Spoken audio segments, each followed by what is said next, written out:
रांची के press club में Jharkhand contract association के द्वारा प्रेस वार्ता का आयोजन किया गया, जहां आउटसोर्सिंग मुद्दों को लेकर जानकारी दी गई और कहा गया कि झारखंड में भ्रष्टाचार हावी है और आउटसोर्सिंग के द्वारा जो है शोषण किया जा रहा है।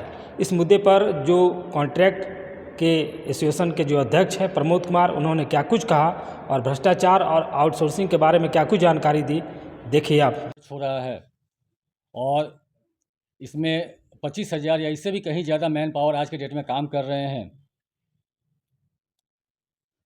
अभी कुछ दिनों पहले माननीय मुख्यमंत्री महोदय ने घोषणा की थी कि हम 1 लाख सरकारी नौकरियों पे बहुत जल्द रिक्तियों को भरने का काम करेंगे। मैं माननीय मुख्यमंत्री महोदय को यह बताना चाहता हूँ कि आउटसोर्सिंग एक बहुत ही राज्य के लिए आर्थिक रूप से एवं अधिक से अधिक लोगों को रोजगार देने के उद्देश्य से बहुत ही सुदृढ़ व्यवस्था है। और मैं अगर आप 1 लाख लोगों को प्रत्यक्ष रूप से सरकारी नौकरी देने की सोच रहे हैं तो आप आउटसोर्स के माध्यम से इससे 4 गुना लोगों को रोजगार उपलब्ध करा सकते हैं। इसलिए मेरा सरकार से यह अनुरोध होगा कि आउटसोर्सिंग पर थोड़ा खास ध्यान दिया जाए और इसके लिए एक सुदृढ़ व्यवस्था, एक ठोस व्यवस्था स्थापित की जाए, बनाई जाए। इस परिप्रेक्ष्य में मेरा सबसे पहला जो मांग है, जो मेरा पहला विषय है कि इसे करने के पहले, लागू करने के पहले या इस पर अमल करने के पहले स्थानीय संविदा की परिभाषा तय हो। हम स्थानीय नागरिक, स्थानीय ये, स्थानीय वो के नाम पे आज पिछले राज्य गठन के बाद से इस पर बहस सुनते आ रहे हैं।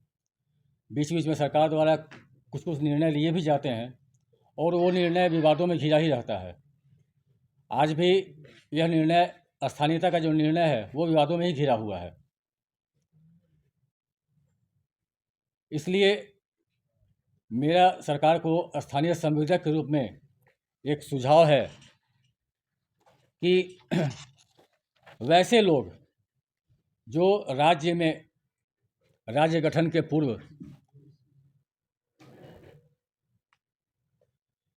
या राज्य गठन के बाद वैसे नागरिक जो कि यहाँ से मैट्रिक पास किए हों, जिनकी यहाँ की 10वीं, जो यहाँ से 10वीं पास किए हों, उनके पास उनका सर्टिफिकेट हो, प्रमाण पत्र हो, वैसे नागरिकों को स्थानीय संविदा जो और सरकार के साथ मिलकर कार्य कर रहे हैं, वैसे संवेदकों को स्थानीय संवेदक की मान्यता दी जाए।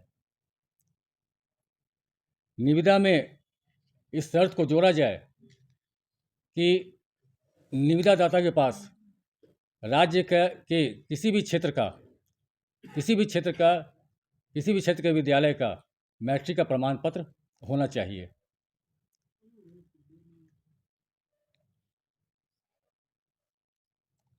कुछ ऐसे भी लोग कार्यरत हैं जिनकी की शिक्षा दीक्षा राज्य से बाहर हुई है, किसी भी कारण से वो राज्य के बाहर रहे हों, तो उनका कुछ भी प्रमाण तो होगा ही, वो अपना प्रमाण प्रस्तुत कर सकते हैं।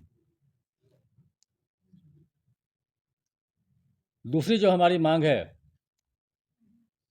आउटसोर्सिंग के लिए एक सिंगल विंडो सिस्टम तैयार किया जाए। एक उसके लिए स्वायत्त संस्था का गठन हो, उस स्वायत्त संस्था के माध्यम से ही सरकार सारी सूची तैयार करे।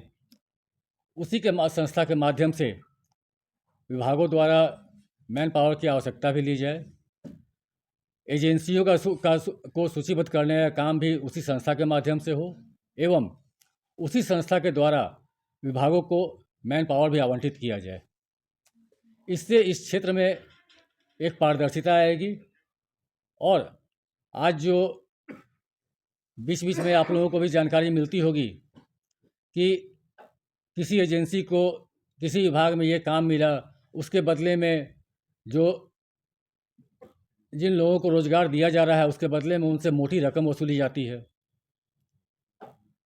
तो इस सिंगल विंडो सिस्टम से इन सब कुव्यवस्थाओं से आपको निजात मिलेगी, पूरी पारदर्शिता रहेगी एवं किसी भी निविदादाता के साथ भेदभाव नहीं होगा। तो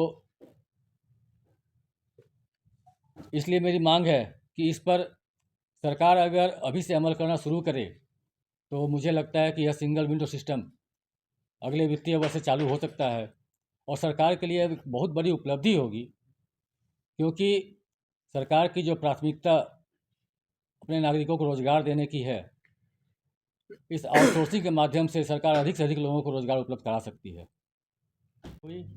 बहुत सारी शिकायतें हुई, उसे रद्द किया गया, पुनः यह निविदा अभी हुई। लगभग 1 साल की प्रक्रिया चलने के बाद अभी यह संपादित की गई है, परंतु अभी भी यह प्रक्रिया विवादों से घिरी हुई है।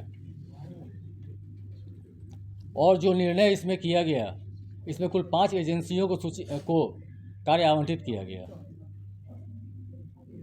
सभी एजेंसियों की यही मांग थी कि जो भी कार्य आवंटित किया जाएगा वो बराबर अनुपात में कार्य आवंटित किया जाए, परंतु विभाग ने अपने कुछ चुनिंदा एजेंसियों को लाभ पहुंचाते हुए 2-3 एजेंसियों को कुछ ज़्यादा काम आवंटित किया और कुछ एजेंसियों को काम कम आवंटित किया। एक ऐसी एजेंसी जो कि राज्य की सबसे पुरानी एजेंसी है और स्थानीय एजेंसी है, उसे सबसे कम कार्य आवंटित किया गया। मैं आपको बता दूं कि राज्य में जैसे 264 ब्लॉक हैं, 264 ब्लॉक अगर 5 एजेंसियों के बीच वितरित किए जाते हैं बराबर, तो 52 या 53 के का अनुपात में यह वितरित होगा, परंतु एक एजेंसी को मात्र 27 प्रखंड आवंटित किए गए। यह एजेंसी जब अपने कार्य के संबंध में विभाग के पास न्याय मांगने गई तो इस एजेंसी को कुछ दिनों के बाद यह कहते हुए हटा दिया गया कि आपकी एजेंसी सरकार द्वारा काली सूची में डाली गई है। ठीक है, यह काली सूची में डाली गई है, परंतु वह मामला अभी माननीय उच्च न्यायालय में लंबित है और इस पर कोई निर्णय नहीं हुआ है। फिर इस एजेंसी को अलग कर दिया गया और अलग करके जो काम उन लोगों को इस एजेंसी को दिया गया था वह कार्य भी अन्य 3 एजेंसियों को वितरित कर दिया गया। जो हमें अभी जानकारी मिल रही है कि इन एजेंसियों के द्वारा जो नियुक्तियां की जा रही हैं उसमें काफ़ी मात्रा में युवकों से बहुत मोटी रकम वसूली जा रही है। इसके संबंध में एक वीडियो भी वायरल हुआ था। मेरा माननीय मुख्यमंत्री महोदय से अनुरोध है कि इस पंचायती राज विभाग की जो निविदा हुई है, इस निविदा को तत्काल रद्द करें और रद्द करके पुनः एक पारदर्शी निविदा तैयार कर इसे संपादित करने का काम करें। अभी मामले बहुत और भी निविदा अभी चल रही है। मैं माननीय मुख्यमंत्री महोदय से इस विषय पर मिल करके अपनी बातों को रखूँगा और जो भी अनियमितताएँ हुई हैं या आगे हो रही हैं, मैं उसके बारे में उन्हें अवश्य जानकारी दूंगा। धन्यवाद।